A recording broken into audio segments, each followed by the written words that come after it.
Pergunta só o nome dele. Tá. Doutor Aristides, só para a gente registrar aqui, Uhum. eu queria começar essa conversa, o senhor se apresentando, dizendo seu nome completo, o período que o senhor trabalhou como procurador-geral e está no Ministério Público. Podemos começar. Peraí, Seu nome completo, doutor. peraí, só um minutinho. Deixa eu fazer uma conta aqui.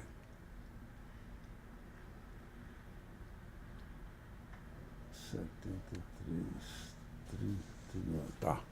Prontinho, posso começar? Pode.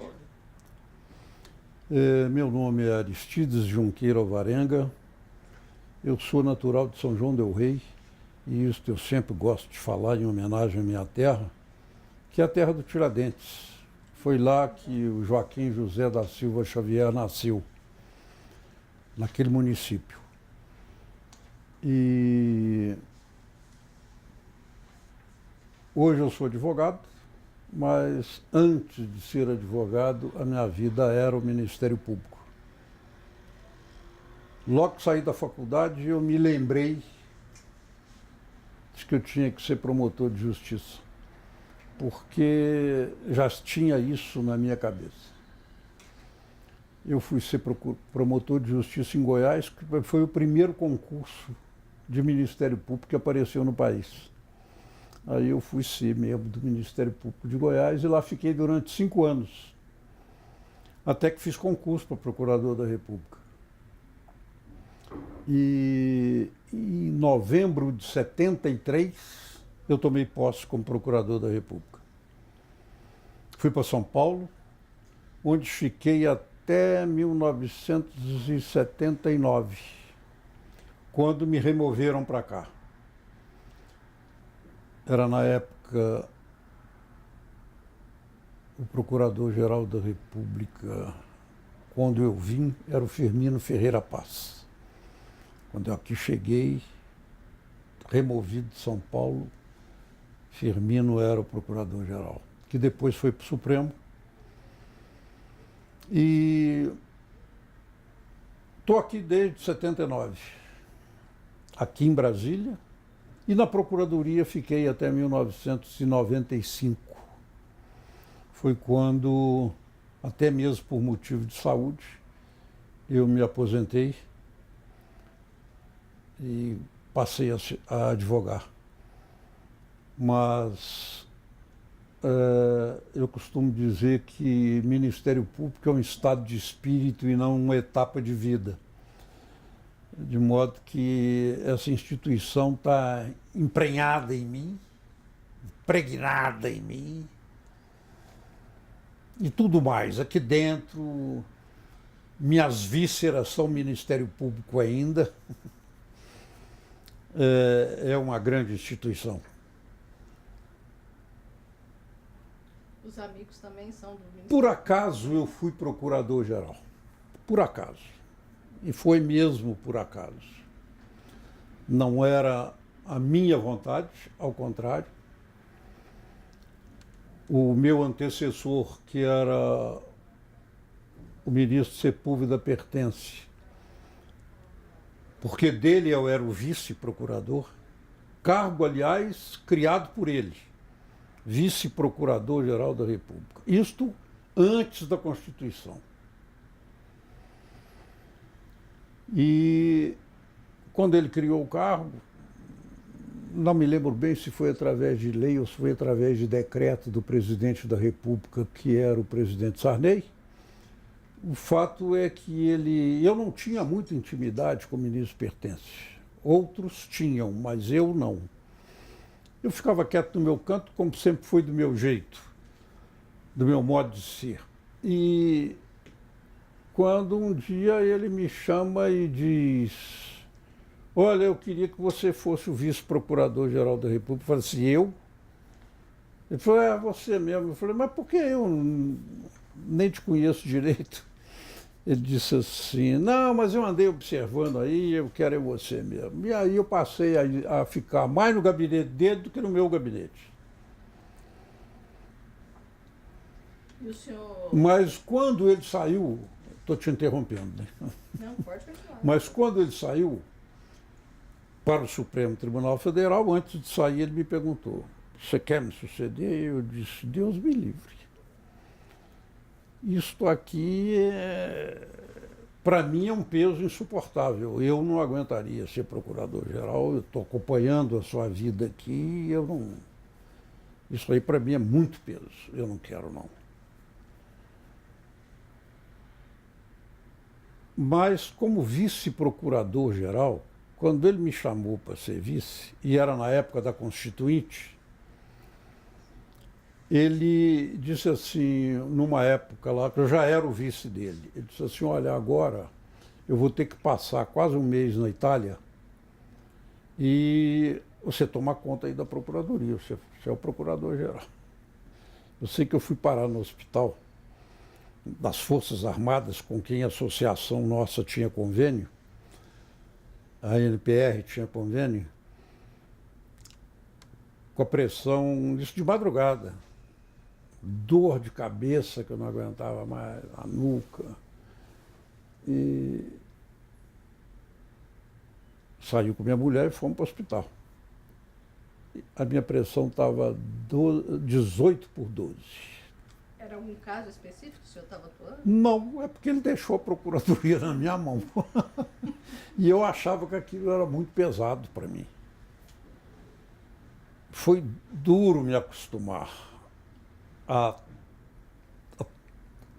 ser coordenador de uma instituição tão grande quanto era o Ministério Público. Não tão grande em tamanho, mas em importância da instituição. Naquele momento, era uma mudança de paradigma, né? O senhor estava vivendo justamente essa mudança. A Constituição ainda estava sendo gestada, não tinha sido promulgada ainda. Isso foi antes de 5 de outubro de 88. Então, naquele momento já era difícil trabalhar. Eu achava que sim. A minha convicção era que sim. Por exemplo, naquela época, só o Procurador-Geral da República podia fazer ação direta de inconstitucionalidade. Ele era o único titular da ação direta, que se chamava representação de inconstitucionalidade. Era esse o nome. E só ele era o titular disso, só ele que podia ir ao Supremo fazer isso. E surgiu uma dessas ocasiões em que ele estava na Itália e vieram me pedir para fazer com relação a uma lei paulista do Estado de São Paulo. E eu, relutando, até que chegou ao ouvido do presidente da República, que era o presidente Sarney, que eu só faria, e isso era verdade, se o Pertence mandasse eu fazer. Se ele mandasse eu fazer, eu faria. E à tarde desse mesmo dia eu recebi um telefonema dele lá da Itália, dizendo: ó, faça, você é mineiro como eu, dá um jeito aí de você não se comprometer com a tese, mas faça, encaminha. E eu me encaminhei. Quer dizer, mas era para mim muito difícil, muito difícil. Naquela época, Hein? O senhor tinha quantos anos naquela época? Eu não era novinho, não. Eu já tinha meus 46 anos. 88, eu tinha 46 anos já. Eu entrei com 89, eu já tinha 47. Quando eu fui procurador-geral da República oficialmente, eu estava com 47 anos já. O senhor acha que foi um estágio esse período de vice-procurador-geral? Eu acho que foi um bom estágio. Mas, como eu lhe disse, eu não queria ser substituto do ministro Pertence, não. Então escolheu-se um outro. O outro, e nós todos já tratávamos na casa como futuro procurador-geral. Até que um dia... Quem era esse outro, doutor? Era o Afonso Henriques Prates Correia, que era do primeiro concurso de procurador da República. Eu sou do segundo concurso. Ele era do primeiro. nada mais natural, e todos nós gostávamos muito do Afonso. E eu era o vice. E o Afonso foi escolhido procurador-geral. E nós todos na casa já tratávamos o Afonso como o futuro procurador-geral. Quando eu estava na sala trabalhando, ali na L2. Aliás, foi o único lugar que eu trabalhei em Brasília, foi na L2. Um pouco antes, quando eu cheguei, nós trabalhávamos no segundo andar do prédio antigo DASP, que era ali na esplanada dos ministérios. Era um andar, era a Procuradoria-Geral. Um andar só, era a Procuradoria-Geral. E no outro prédio, que era do MIC, do Ministério da Indústria e Comércio, que acho que, se não me engano, era o primeiro do lado de cá da esplanada, era a Subprocuradoria-Geral da República, que funcionava perante o antigo Tribunal Federal de Recursos. Então tinha uma turma que trabalhava no antigo Tribunal Federal de Recursos num bloco, e nós outros na Procuradoria-Geral da República, que era no segundo andar do prédio do DASP. Cabia tudo ali. Éramos muito poucos. Depois, na época do Inocêncio, é que nós, do Procurador-Geral Inocêncio Mártires Coelho, é que nós passamos para, se não me engano, em 1982, qualquer coisa assim. É que nós passamos para a L2 Sul. E eu só funcionei lá. E preferia lá. Eu acho que esse prédio tão pomposo como nós temos não é muito condizente com o espírito de Ministério Público, não. É opinião minha só. Não,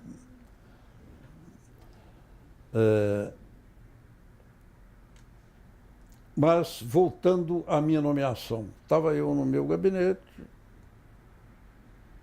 quando o ministro da Justiça, à época, Oscar Correia, me liga. Olha, Aristides, você podia vir aqui no Ministério da Justiça, queria conversar com você. Eu falei, não posso. Isso era às 11h30 da manhã, e aí fui eu conversar com ele. Eu mal cheguei, ele disse assim para mim, você vai ser o Procurador-Geral da República. Eu falei, ministro, você está enganado. Já há um escolhido. Ele falou assim, havia, agora não há mais, agora é você. E eu vou levar seu nome para o presidente da República, porque assim o Supremo quer. O Supremo quer você.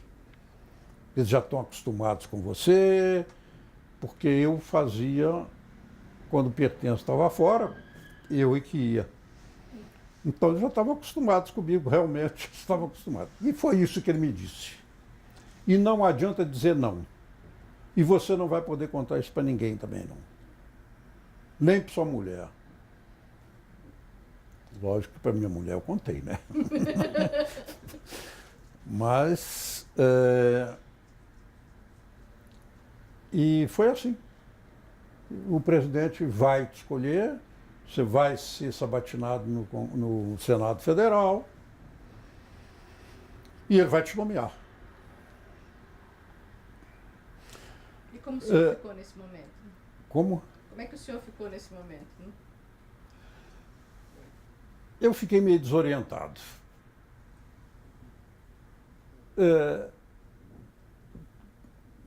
E ao mesmo tempo pensando com humildade, sabe? Falando assim, gente, eu tenho que ser muito humilde. Eu não dou conta disso. E eu vou ter que fazer força para dar conta. Eu vou ter que me policiar todo dia para saber o que eu tenho que fazer, o que eu não tenho, porque é uma responsabilidade muito grande para mim.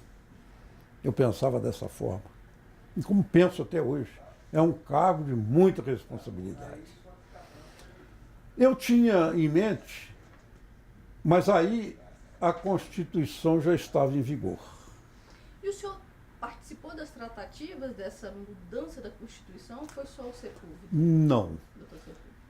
Eu não participei.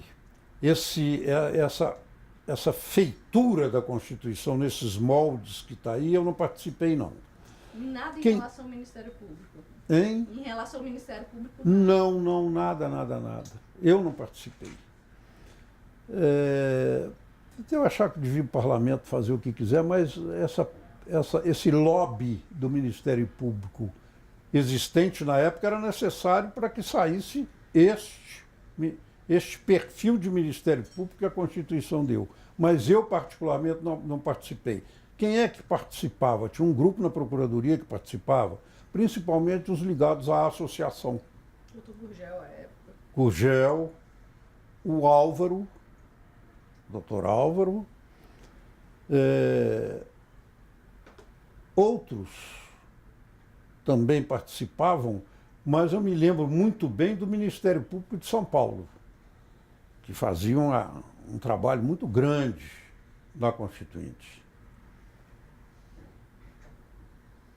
E foi um trabalho grande e muito bem feito para sair o modelo que saiu, né? Eu acho a Como é que o senhor avalia esse Constituição, modelo? por exemplo, a Constituição nunca tinha definido o Ministério Público. Foi a primeira Constituição que definiu o Ministério Público, deu uma definição ao Ministério Público. Antes, a Constituição com relação ao Ministério Público, anteriormente, só falava assim: o Procurador-Geral da República é o chefe do Ministério Público da União. Não mais nada. O que era Ministério Público, ninguém sabia. E nem a Constituição.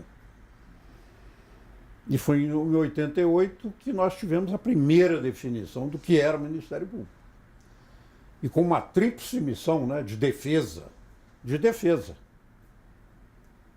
E a Constituição fala essa palavra. Ordem jurídica, regime democrático, os interesses sociais e individuais indisponíveis. Eu acho essa trilogia do Ministério Público uma beleza. É a função social do Ministério Público, né? De defesa desses três valores. Quando o senhor foi procurador-geral, vice-procurador-geral, o senhor então atuou ainda na outra roupagem do Ministério Público, correto? Sim. Que era uma ainda de defesa e também de acusação. Isso. Como é até hoje, né? Agora, nós tínhamos naquela época, antes da Constituição, e depois da Constituição também, o que sobressaía no serviço do Ministério Público, principalmente o federal. Deixa eu só ajeitar a sua gravata aqui, doutor. Isso. Principalmente no Ministério Público Federal, era a defesa da União. Nós éramos representantes judiciais da União, ou seja, não havia advocacia geral da União. Éramos nós que exercíamos a dupla função, que às vezes incompatível. Muitas vezes incompatível. Você ser o advogado da União e, ao mesmo tempo, às vezes, ter que contestar a União. Até que se criou, aliás, na minha época, 93, é que se criou a Advocacia Geral da União. É que ela saiu do papel da Constituição e passou a ter uma lei e ela foi criada. E aí foi um alívio para o Ministério Público, pelo menos para mim. Para se não me responsabilizo mais pela defesa da União, que nos tomava, eu diria, quase que 80% do nosso tempo de serviço na Procuradoria era cuidar dos processos da União. Como é que foi essa ruptura? Parar de defender a União e atuar agora só em defesa da população? Pois dentro da classe havia muitos que com isso não concordavam. Mas isso já tinha sido decidido na Constituição, na nova Constituição. Então se separou e aí não havia mais como brigar para que continuasse junto as duas funções. E eu sempre fui contra a união das duas funções num órgão só. E quando se separou, por incrível que pareça, foi na minha gestão de procurador-geral que eu deixei de ser advogado-geral da União. Só em 93 Eu entrei em 89. Só 4 anos, quase 4 anos depois, é que nós entregamos a Advocacia Geral da União para o doutor Geraldo Quintão, que era o advogado na época, consultor, e aí entregamos para ele. E fui eu. E aí houve aquele período de adaptação, né? Para ele lá é que foi pior, porque a partir daí, criada a lei, eu não podia mais ser advogado, e nenhum de nós na Procuradoria ser advogado. E a gente, quando havia essa dupla função na minha época, eu me lembro muito bem que a gente escolheu lá, nós escolhemos lá um que fosse representar o advogado-geral da União, para já começar a treinar separado de nós. E quem era esse era o Castilho, o doutor Castilho.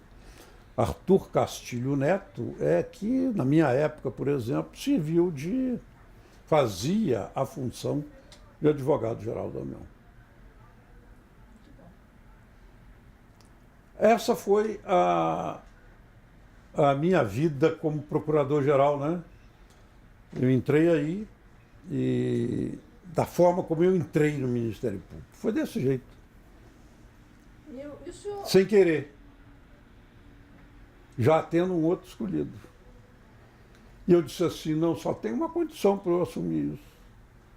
Aquele que era escolhido, pelo menos vai ter que ser meu vice-procurador-geral. E eu conversei com o Afonso e ele disse assim, não, eu vou. E o Afonso foi meu vice-procurador-geral, quando ele que devia estar no meu lugar. Ele tinha sido escolhido por quem, doutor Afonso? Já era escolhido pelo próprio executivo? Era o que? Não. Ele era escolhido pelo ministro Pertence, como Pertence havia me escolhido, como eu não quis, ele falou, então eu vou escolher o Afonso. E todos nós gostávamos muito do Afonso, como gostamos até hoje. O Afonso era um sujeito muito bom trato, um sujeito amigo, sabe? Todos nós gostávamos muito dele.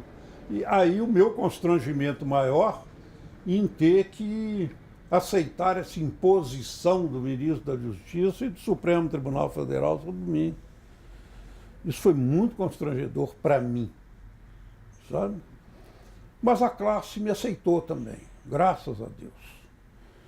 Eu chamei o Afonso, conversei com ele na frente de outros colegas, ficou tudo bem e eu assumi.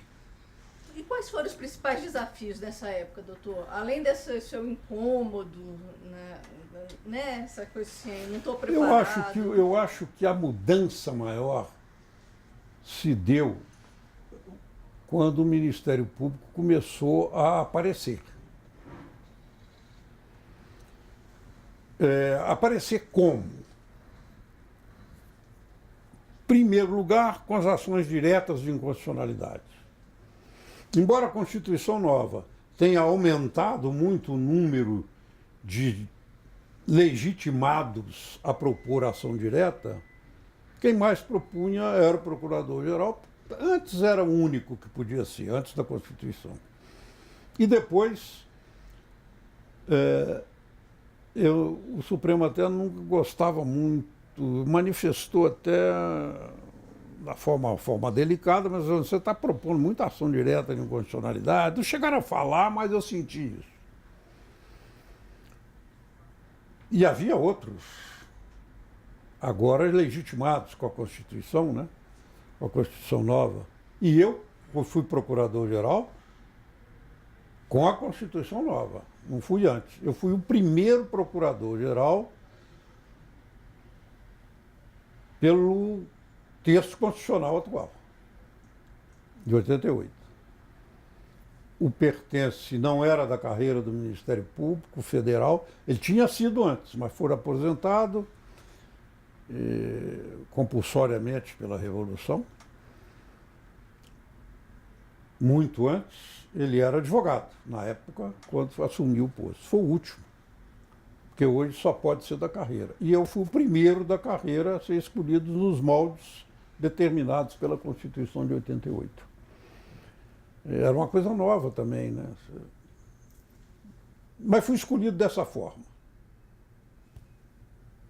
Não é como hoje em que há uma pressão legítima da associação, da NPR e de outras associações no sentido de formar uma lista tríplice, como é nos estados, para o procurador-geral. Até hoje a Constituição não prevê isso. Eu acho que devia prever. Mas eu fui escolhido dessa forma. E o senhor também foi o primeiro a denunciar um presidente. Pois é. Aí, antes disso, bem antes disso, em 1990, terminou o período do Sarney e o Collor foi eleito. O presidente Collor foi eleito. Diga-se de passagem que foi o primeiro presidente da República a ir à Procuradoria-Geral da República, lá na L2. Nenhum outro presidente da República foi ao Ministério Público. E eu convidei o presidente Collor a ir ao Ministério Público e ele foi. Posso lhe contar como foi a minha posse de procurador-geral? Claro.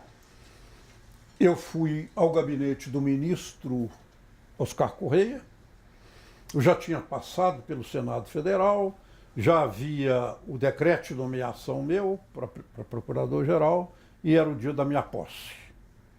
Então vamos tomar posse no Palácio do Planalto. Aristides, você vai comigo? Me disse Oscar Correia. Você vai comigo, eu tenho audiência com o presidente agora. No meio da audiência, nós vamos parar a audiência e vamos te dar posse. Quem é que estava na minha posse? E disse assim, olha, família sua não pode não, só você. Então, ninguém assistiu minha posse. Se não me engano,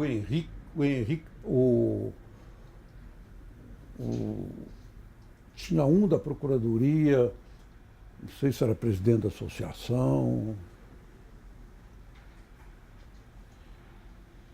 Tinha um só, da Procuradoria. Era o Oscar Correia na mesa, o presidente Sarney, os ministros da Casa, que eram da Casa Civil e da Casa Militar, o chefe do SNI, tinha um outro que era o chefe de cerimonial da Presidência da República e mais ninguém. Eu tenho esse retrato e eu tomando posse. E foi assim que eu tomei posse. Até logo, agora eu vou trabalhar. E como foi comunicado que o senhor era o Procurador-Geral da República? Como é que eu fui comunicado? Como as pessoas foram comunicadas que o senhor era o Procurador-Geral da República? O senhor lembra? Saiu na imprensa? Saiu... Não. Não sei se houve repercussão da minha posse.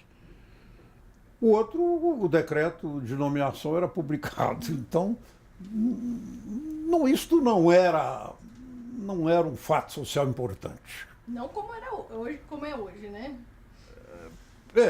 Exatamente.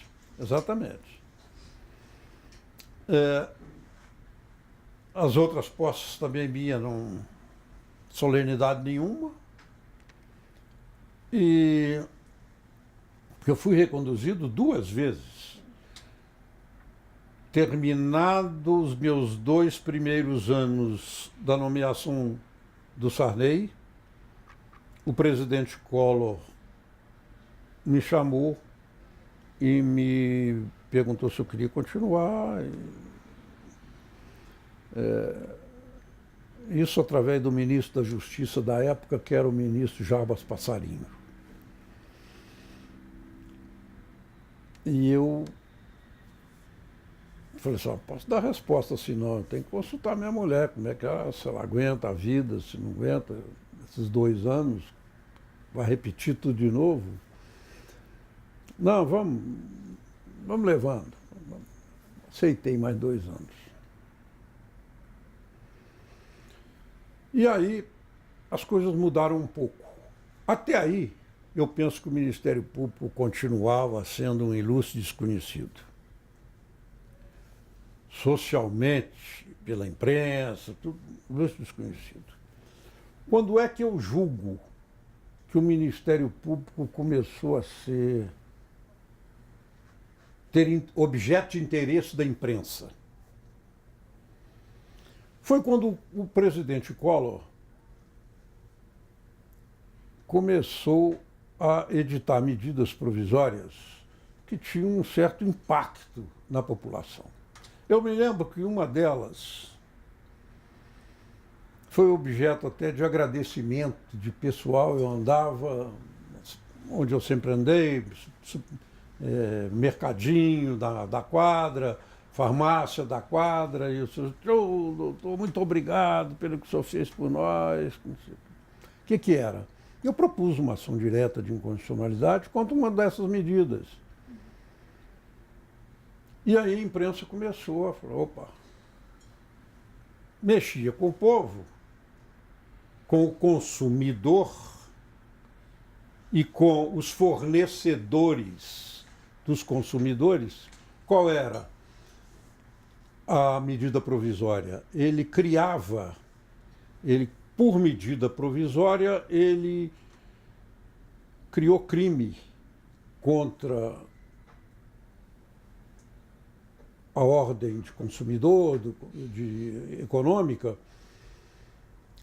quem vendesse por preço mais elevado, qualquer coisa assim, ameaçava de prisão, isso tudo na medida provisória. Aí eu fui ao Supremo, numa lei com ação direta de inconstitucionalidade, para dizer, não, quem pode legislar sobre matéria penal e processual penal é o Congresso Nacional. O presidente da República não pode. O Poder Executivo não pode. E o Supremo dava liminar na época, suspendia isso tudo e aí todo mundo começou a olhar o Ministério Público. O Ministério Público é que provoca. Pode ver se... Eu acho que você não vai encontrar.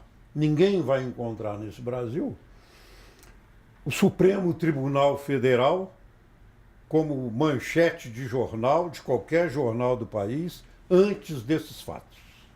Não havia. E foi provocação do Ministério Público. E o senhor tinha sido... O Supremo também era, como diz o Aleomar brasileiro, um ilustre desconhecido, né? Esse desconhecido. O senhor tinha sido também do Conselho de Defesa da Ordem Econômica, o senhor ajudou a criar um novo Código de Defesa do Consumidor. Sim, era o trabalho nosso ali da Procuradoria, né? A gente, a partir daí, o Ministério Público começou a conviver mais também com o Congresso Nacional, no aperfeiçoamento das instituições. Conseguimos muita coisa? Não. Não conseguimos muito, não.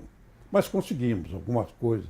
Infância e Juventude, Estatuto da Criança e do Adolescente, que, aliás, era a menina dos meus olhos e ainda continua sendo. Eu acho que enquanto nós não tivermos uma infância e juventude bem formada,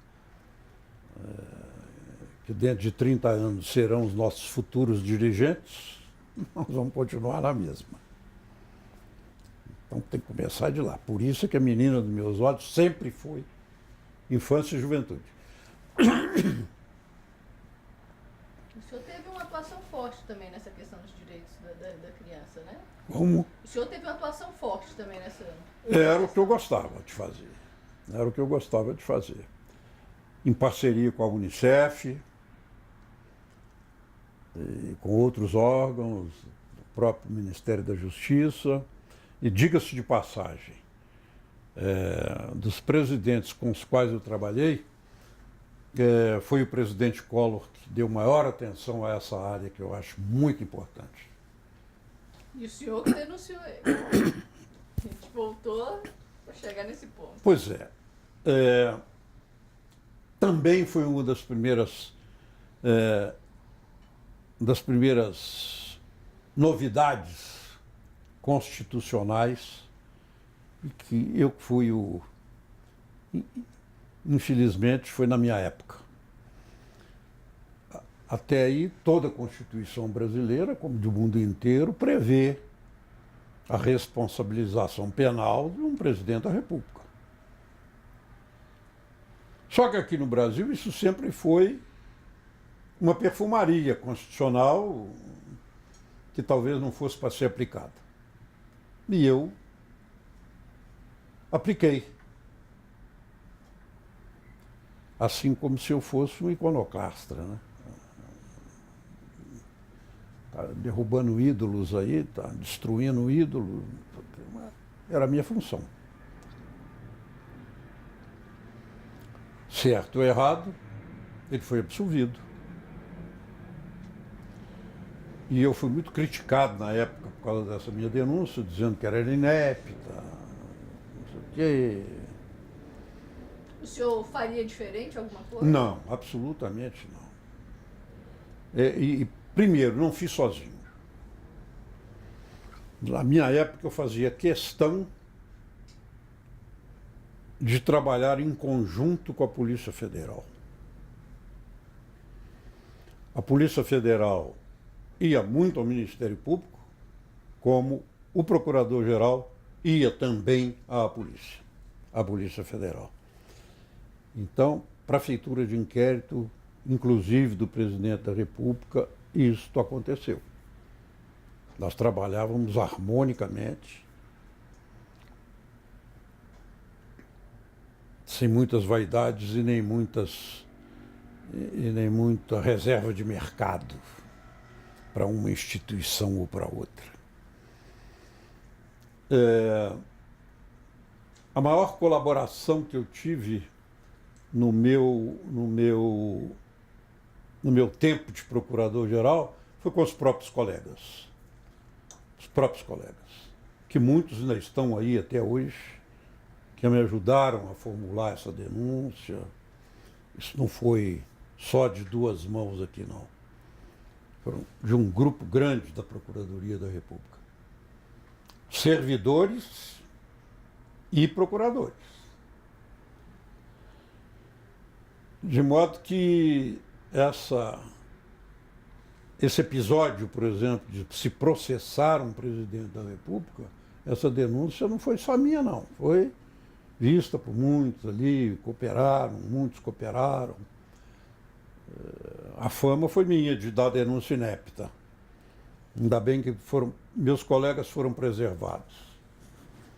Quantos colegas? E até porque 3 ministros, já que o resultado foi 5-3, que só 8 ministros votaram, 5 absolviam e 3 condenavam, inclusive a quem eu sucedi na Procuradoria, que era o ministro Sepúlveda Pertence, o ministro Carlos Veloso e o ministro Nery da Silveira. Eu, nessas 3 companhias, me senti muito reconfortado.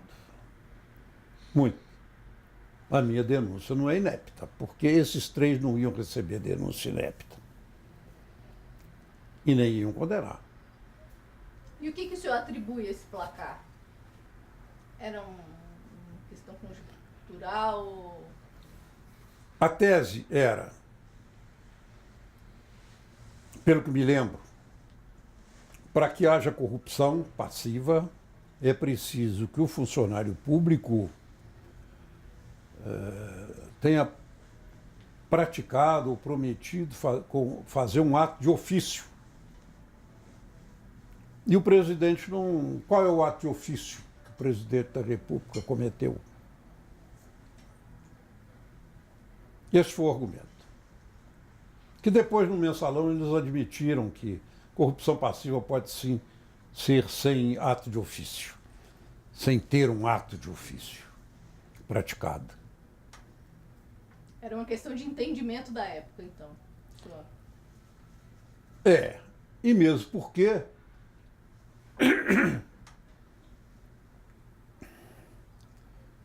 era iconoclasta mesmo quem resolvesse processar um presidente da República. Afinal de contas, a imagem do presidente não podia ser destruída por uma ação penal. Era essa. Hoje, o Congresso se reúne para discutir se aceita uma denúncia contra um presidente da República no cargo, porque lá já não era mais. Lá não era mais. Hoje, ele não seria nem julgado. O presidente Collor não seria nem julgado pelo Supremo Tribunal Federal, porque hoje, se ele largou o cargo, já não é competência mais do Supremo. Foi isso que o Supremo decidiu agora.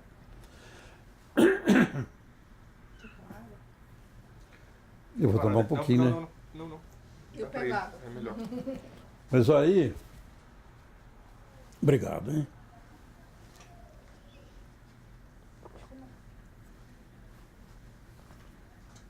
Eu escondo ele aqui.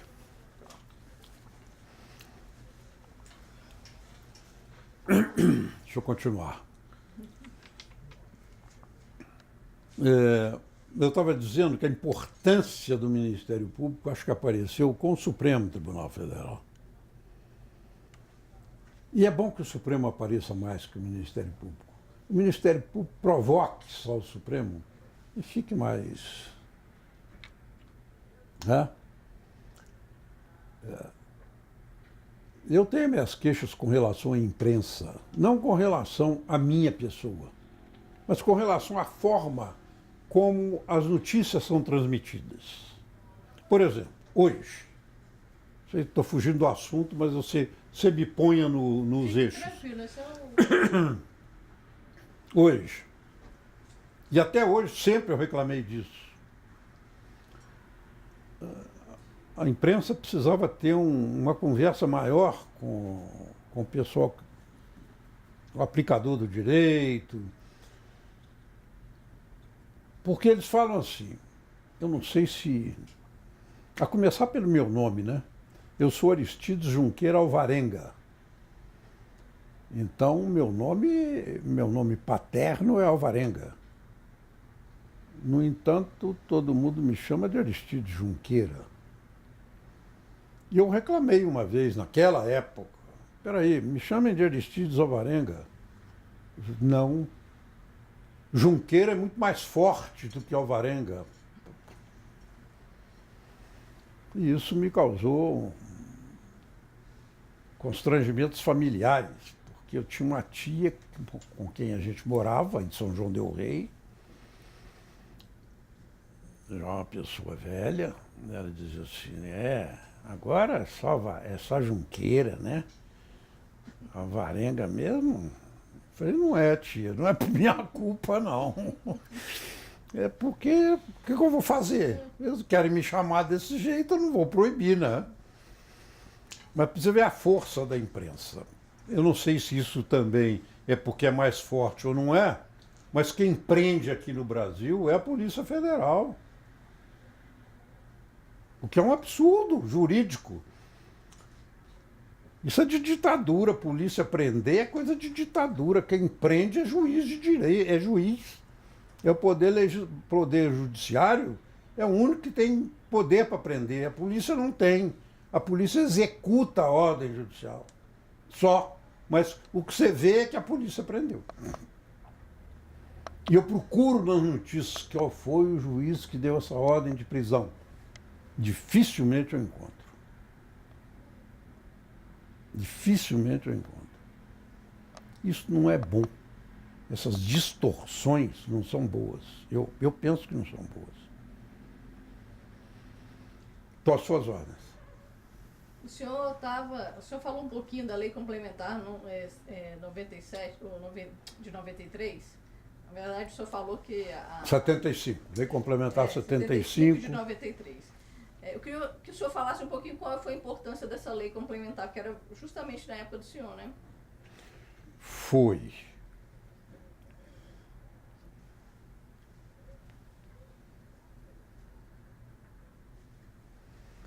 Eu que fiz, na publicação que a Procuradoria-Geral da República fez, eu é que fiz a apresentação da lei. Assim, agora nós temos uma lei nova. Ela está em vigor de 93 até hoje, tranquilamente, muito bem aplicada. Ela estruturou o Ministério Público da forma como deveria estruturar. Não é? Isso é o principal.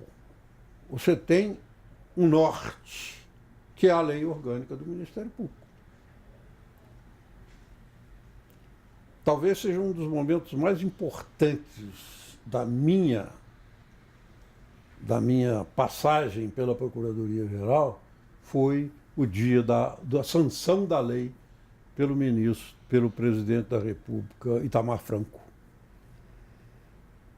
A sanção foi lá no Palácio do Planalto, com muito pouca gente também. Isso em 93 já. E essa lei foi promulgada. O senhor ajudou a escrever ela? Essa eu ajudei.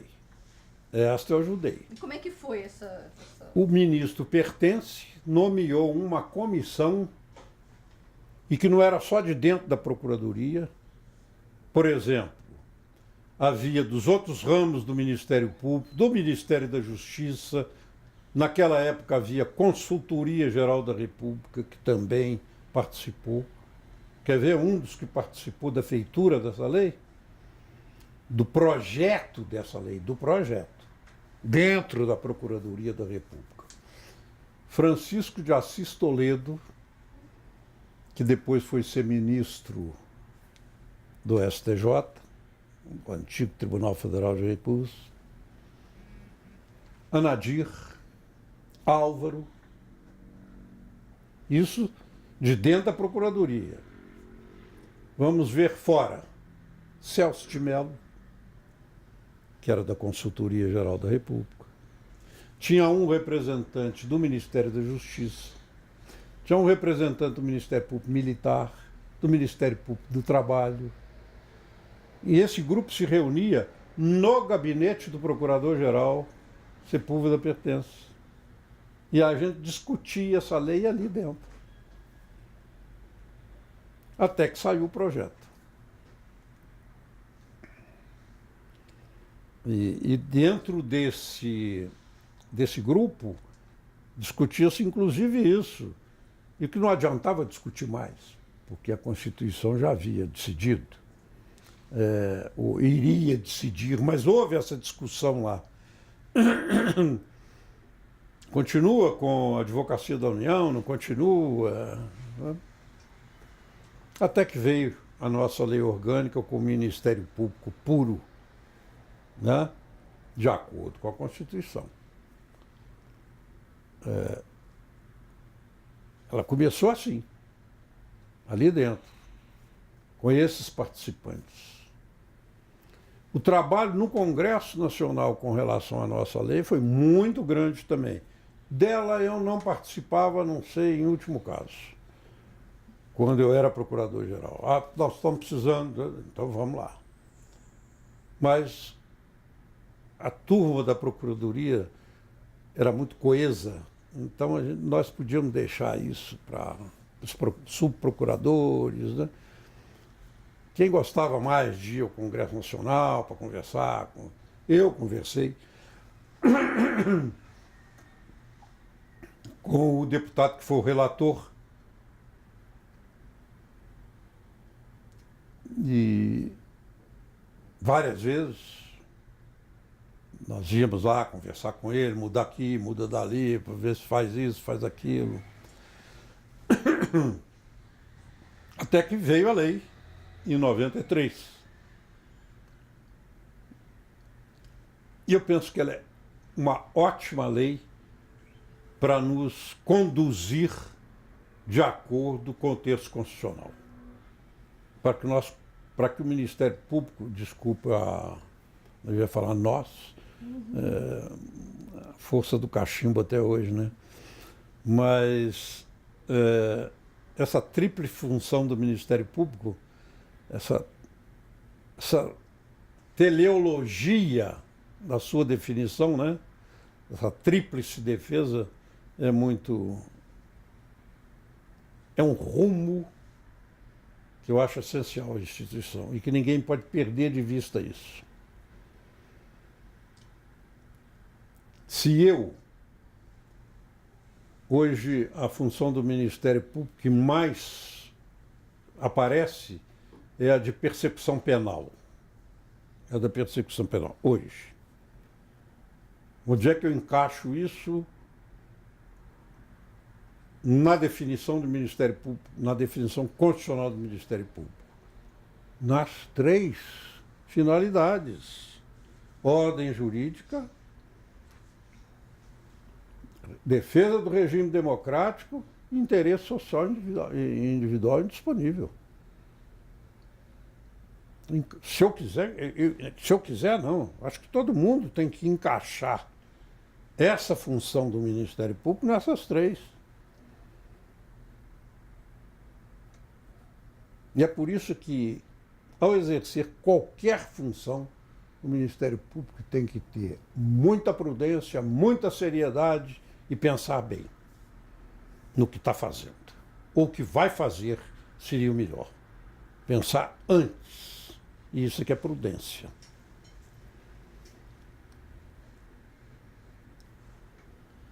É uma época muito boa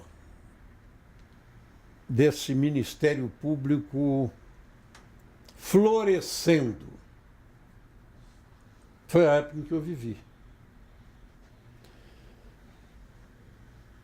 Eu sou do 2º concurso. E me lembro que havia uma frase do ministro Moreira Alves, que foi procurador-geral da República bem antes, e ele dizia o seguinte: pela primeira vez, depois de 150 anos de independência do Brasil, em 1972, 150 anos de independência, é o primeiro concurso de procurador da República foi feito no Brasil, foi em 72. E não era um salário alto, né? Não. Era por vocação. Era só por vocação. Era por vocação.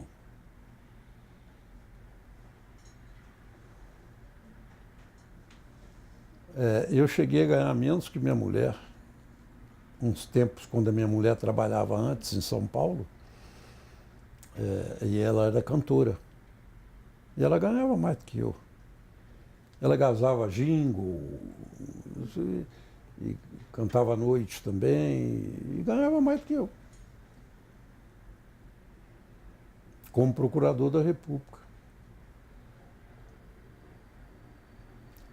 Era um tempo diferente, né? Era. Eu, pelo menos, fui criado dessa forma com meu pai, sabe? Meu pai também era funcionário público municipal de São João del Rei. E ele dizia assim, eu era criança e eu ouvia isso. E você absorve esses pensamentos paternos, né? Era assim, eu sou funcionário público, se eu não estivesse satisfeito com o que eu ganho, eu peço exoneração, mas eu não tenho que brigar sendo funcionário público para ter mais dinheiro, que o povo me dê mais dinheiro. E eu aprendi isso, nunca reclamei de salário nem nada. E eu procure. O senhor também atuou muito na questão indígena, né? Atuei.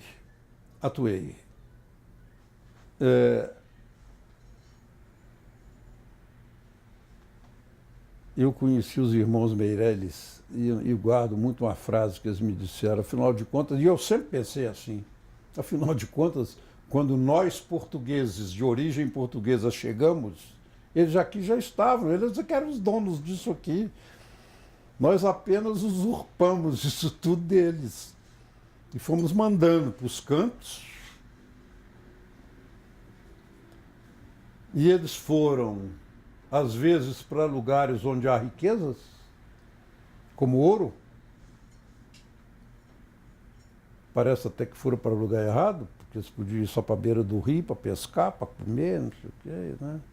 E aí esses litígios, como se não fossem pessoas humanas como nós, porque tem outra cultura. Eu sempre estranhei muito isso, sabe? Muito isso. muito estranho. Como é que você tem preconceitos com pessoas humanas igual a você? Só porque eles se vestem diferentes. Eles que eram os donos disso aqui, nós é que chegamos e com toda arrogância e vamos tomando conta de tudo que era deles. Eu sempre estranhei muito isso. E machucava muito quando eu ia, por exemplo, ver os Yanomamis, os índios Yanomamis. São índios de estatura baixa, normalmente baixos, sem muita maldade. E os garimpeiros massacrando. Isso me doía muito, muito. E na época em que eu era procurador da República, eu fui acusado até de procurador-geral. Eu disse que tinha havido uma época lá, um massacre, um genocídio, eu disse. O Congresso Nacional não gostou muito não e vieram falar comigo. Eu falei, vão lá. Eu fui lá, vão lá ver. Disseram até que eu invadia a Venezuela, o território venezuelano, para poder ver onde é que tinha sido o massacre, se o massacre não era no Brasil, se era lá. E eu nunca liguei para essas conversas. Mas eu ouvi, até isso eu ouvi. O senhor pediu intervenção federal, foi nesse caso? Não, não foi. Não foi. Eu pedi 2 vezes intervenção federal. Não, eu pedi uma vez, preparei outra, mas não. Eu não sei se eu propus ou não a ação, não me lembro bem. Uma eu me lembro bem. Uma eu me lembro bem. Mas era. Não, dos Yanomamis eu penso que não. Eu acho que o senhor propôs 2, pelo que eu li. Uma eu me lembro muito bem. Foi de um caso em Matupá, no Mato Grosso.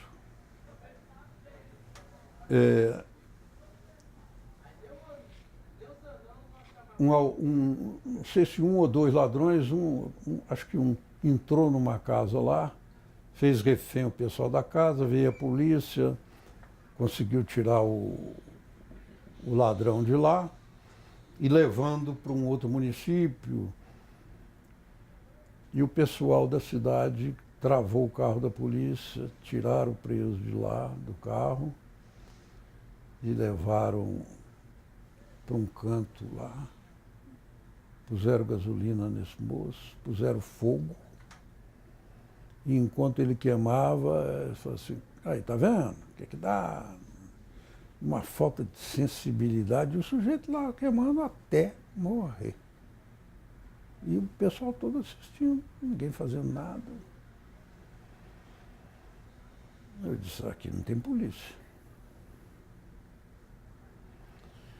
Aí, e isto fui levado para assistir esse filme numa emissora de televisão aqui. Aí eu chorei, falei, gente, mas que coisa horrível. Aí no dia seguinte entrei, fiz um pedido de intervenção federal no Supremo Tribunal Federal. Ainda há pouco tempo eu estava lendo essa decisão, que foi do ministro Nery da Silveira, um grande ministro do Supremo Tribunal Federal, em que ele disse o seguinte, realmente é revoltante, mas para haver intervenção federal é preciso que esteja comprovado que o Estado membro não tenha condição de... E não me parece que foi o caso. Parece que a polícia tomou providência posteriormente. E, unanimemente, eles rejeitaram o meu pedido de intervenção. Esse foi um. Se não me engano, o outro era aquela mortandade que houve de sem terra no Eldorado de Carajás. Então, eu sei que parece que houve uma outra, mas essa do Eldorado de Carajás eu comecei a preparar, mas não, eu acho que eu não propus. Mas sempre questão de direitos humanos, defesa de direitos humanos, em que o Estado-membro, se não me engano, era no Pará. Não, parece-me que não, foi Rio Maria. Briga de terra também, Rio Maria, também no estado do Pará. Não me lembro mais. Essa de Batupá eu me lembro perfeitamente. A cena me impressiona até hoje. Não era fácil, né, naquela época? Não. Eu penso que melhorou um pouquinho, mas muito pouco. Muito pouco. Eu pego escritos meus de corrupção quando eu era procurador-geral, e olha que já vão 23 anos que eu saí.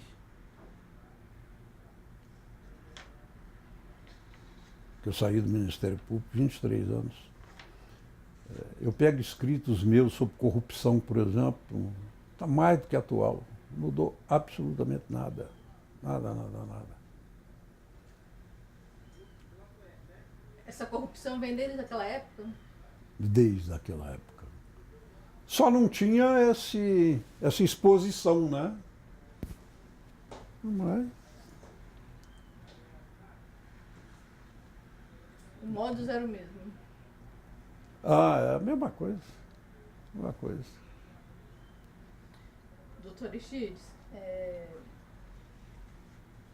o senhor participou também ali do escândalo da mandioca lá. O senhor pode contar um pouquinho? Isso aí foi bem antes da Constituição. Isso ocorreu em 1982. Em 1982, o nosso colega, que era uma criatura doce, Pedro Jorge, lá em Pernambuco, ele morre assassinado na porta de uma padaria em Olinda, município em que ele morava. Que é Recife, a mesma coisa que Olinda, são ligados. E saindo de uma padaria, ele foi baleado e morto. Porque havia dado denúncia por corrupção, com dinheiro público federal, do chamado Proagro, em que fazendeiros simulavam perdas agrícolas para poder ser indenizados e pegavam dinheiro da União. E o Pedro Jorge ofereceu denúncia contra eles. E tinha um major lá que diziam isso, que ele, o Major Ferreira, que ele teria dito que quem o denunciasse morreria. E o Pedro Jorge o denunciou e morreu.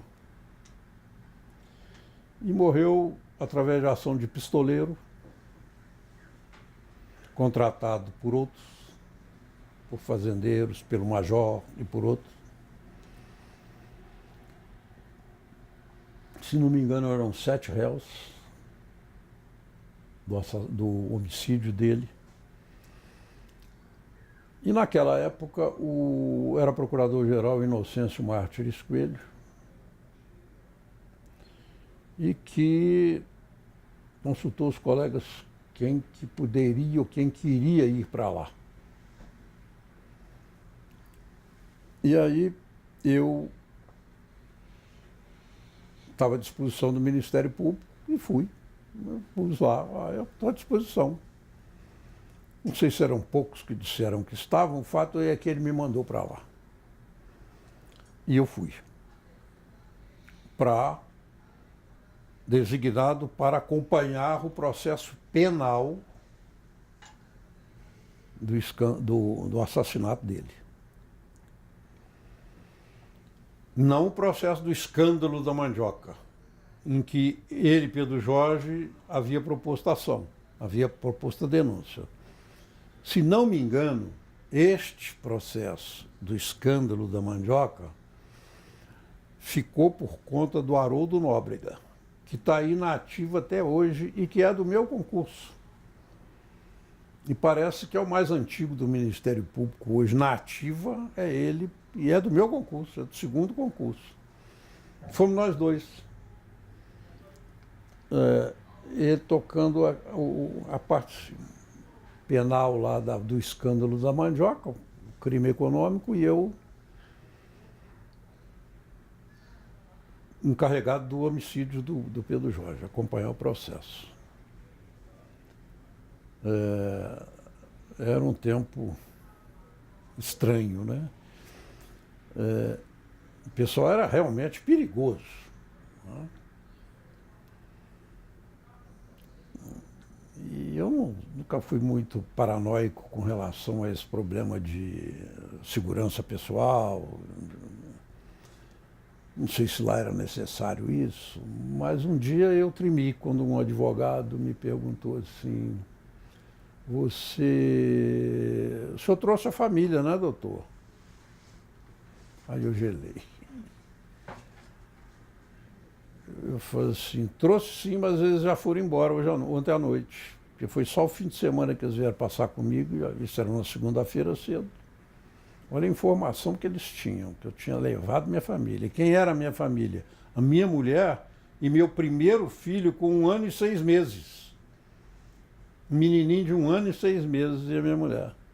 E eu não podia ficar na casa, em hotel nem nada não. Eu tinha que morar na casa de um delegado de polícia. A polícia exigiu isso, que eu morasse na casa, que eu ficasse hospedado na casa de um delegado de polícia. Mas o advogado do major já sabia que eu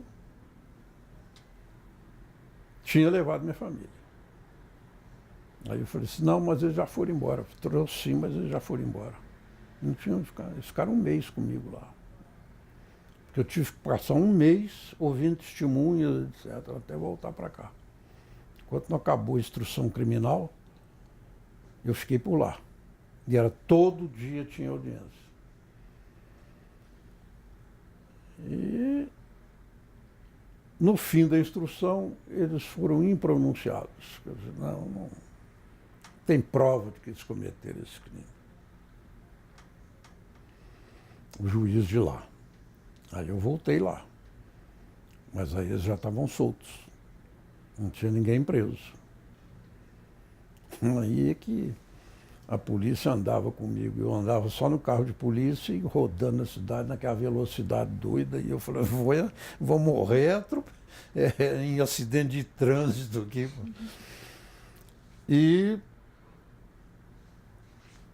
Mas aí eu fiz o recurso, passei lá 5 dias preso num apartamento. Eu não podia sair. Aí não levei minha família mais, né? Aí fui só eu mesmo.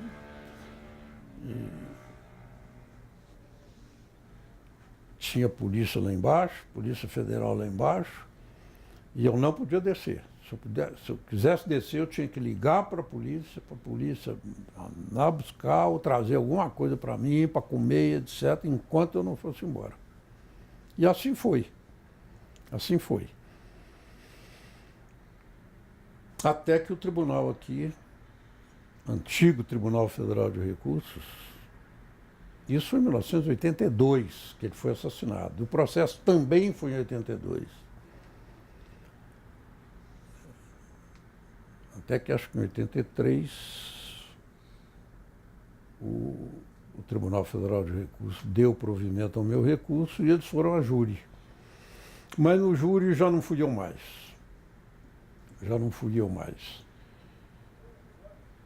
Por que não fui eu mais? Porque vai ficar pensando, esse povo pode pensar que o Ministério Público é um só. Você começa a ser muito visado pela imprensa e eles personificam muita pessoa. Eu falei assim: isso não é bom para o Ministério Público, não. Vamos diluir isso aí para saber que a instituição é muito mais de um. Porque meu retrato vivia nos jornais, principalmente lá em Pernambuco, meu nome. Eu falei, não, gente, tem que falar no Ministério Público. Né? E aí foi um outro fazer o júri e eles foram condenados. Eles foram condenados. O senhor acha que de lá para cá houve avanços nesse combate à corrupção? Ou só mais exposição do que já existe na sociedade como um todo? Eu sempre achei que esse problema de corrupção, e por isso que eu falo em infância e juventude, é um problema principalmente familiar. Se você não modificar esta mentalidade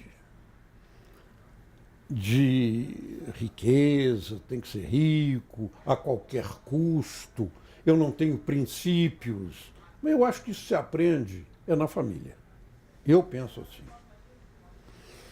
Quem gosta de ser entendido em corrupção e combater corrupção fala assim,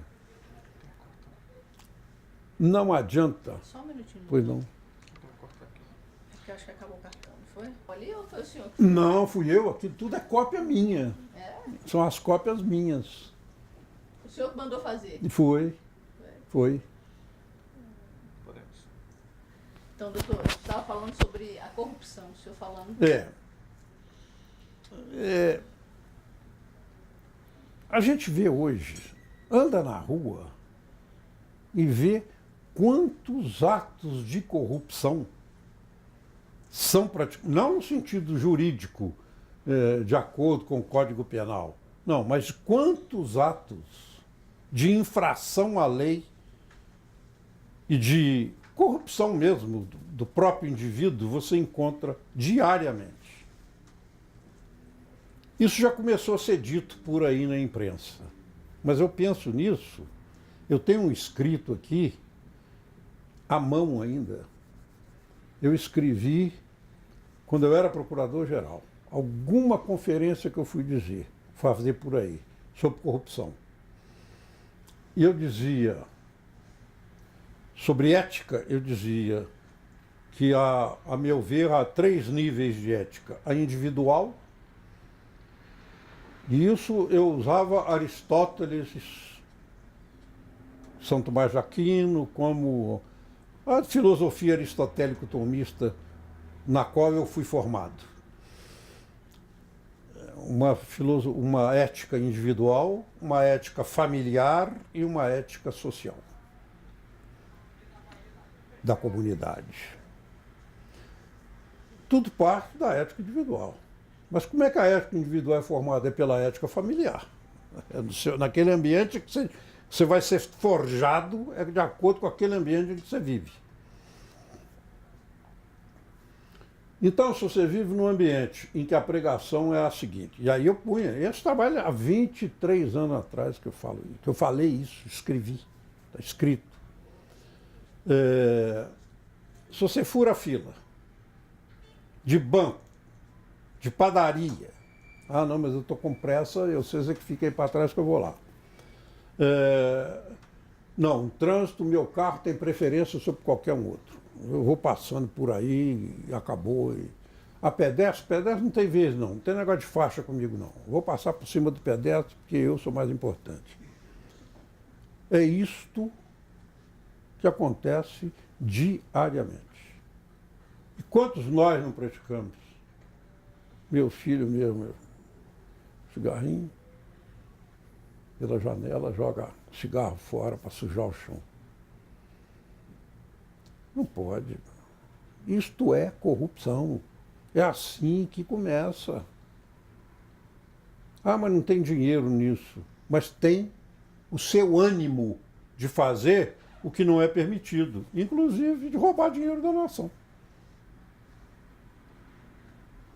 E nação tem dinheiro? Não tem, não. Quem forma aquele bolo são os pagadores de impostos. Quando você compra um pão, quando você compra ele, você está pagando imposto, você está pagando ali para dinheiro para fazer aquele bolo que vai ser dividido até para nós, né? Nesses 30 anos de Ministério Público, nessa nova configuração, o senhor vê amadurecimento e fortalecimento? Queria que o senhor falasse um pouquinho sobre isso. Dá um amadurecimento? Do Ministério Público, nesses 30 anos. Sim, sim. Crescimento não só numérico, mas também de qualidade, né? É evidente que em toda comunidade, há uma minoria, às vezes, que faz mais barulho do que deveria, mas isso não deve ser confundido com a instituição. A maioria da instituição trabalha quietinho. Hoje que eu vejo, e sempre foi assim, na minha época era assim, ninguém chamava muita atenção não, mas trabalha o dia inteiro. Foi na minha época que nós começamos a levar o povo para dentro do Ministério Público para fazer reuniões do Ministério Público com entidades de classe. Essa aproximação do Ministério Público com a sociedade me parece que é uma grande vantagem para o próprio povo. Eu costumava dizer, e sempre pensei dessa forma, que o Ministério Público é um pontífice. Pontífice no termo exato da palavra, etimologicamente. É um fazedor de ponte entre a sociedade e o governo. Eu acho que essa é a função do Ministério Público. Você ouve lá e leva para cá. E vê se encontra paz. Está difícil? Isto é utopia? Se for, eu vou teimosamente ser utópico até o fim da vida. Bonito isso, doutor. Doutor, acho que a gente passou pelos principais pontos aqui da conversa. E eu estou à disposição de vocês, o que vocês precisarem depois, para saber alguma coisa de Ministério Público. Eu quero gravar só com o senhor 3 minutinhos, 4. Vocês me ajudam? Esse é bem rápido. Qual take que vocês estão pegando? O mesmo take dele sentado? Esse pode fazer ele mais fechadinho, porque esse é pro projeto memorial lá da biblioteca, vai ficar no totem, né? A gente, lá no memorial do MPF, a gente está trabalhando uma questão bastante digital, mais interativa. Vai ter um totem lá. Então, doutor Aristides, nome completo, a cidade onde nasceu, tempo que trabalhou no MPF, período que foi PGR e principais contribuições. Meu nome é Aristides Junqueira Alvarenga, sou natural de São João del Rei, Minas Gerais. A minha faculdade é a Faculdade de Direito de Minas Gerais, Faculdade Federal de Direito de Minas Gerais. Sou membro do Ministério Público, fui membro do Ministério Público Federal de 1973 a 1995, chegando a ser Procurador-Geral da República no período de 1989 a 1995. Durante esse período, muitas coisas aconteceram. Só um minutinho. Eu estou gostando da avô. Vamos repetir? Sim. Vamos. Eu vou ajeitar a gravata aqui. Isso. Mas não está aparecendo muito. Meu nome é Aristides Junqueira Alvarenga, sou natural de São João del Rei, Minas Gerais. Sou formado pela Faculdade de Direito da Universidade Federal de Minas Gerais, em Belo Horizonte. Fui membro do Ministério Público de 1972 a 73, Pode começar de novo. a 1995. Começa a frase de novo. Pode começar tudo de novo? Pode. Aristides Junqueira Alvarenga, natural de São João del Rei, formado pela Faculdade de Direito de Minas Gerais, Faculdade Federal de Direito de Minas Gerais. Fui membro do Ministério Público Federal de novembro de 1973 a junho de 1995.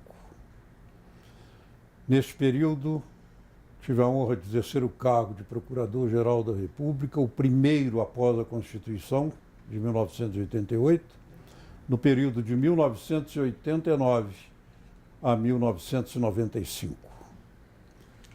por 3 períodos, portanto. Passei por 4 presidentes da República. Presidente Sarney, presidente Collor, presidente Itamar Franco e presidente Fernando Henrique Cardoso. Em cada período desse, muito rico, muitas coisas aconteceram, podendo ser destacado, a meu ver, o advento da Lei Orgânica do Ministério Público da União, a Lei Complementar 75, e também a separação da função de advogado da União, e isso ocorreu em 1993, do Ministério Público, para que pudéssemos, a partir daí, exercer a nossa função de Ministério Público puramente. Ótimo, ficou ótimo. Deu quantos minutos aí? 2, né?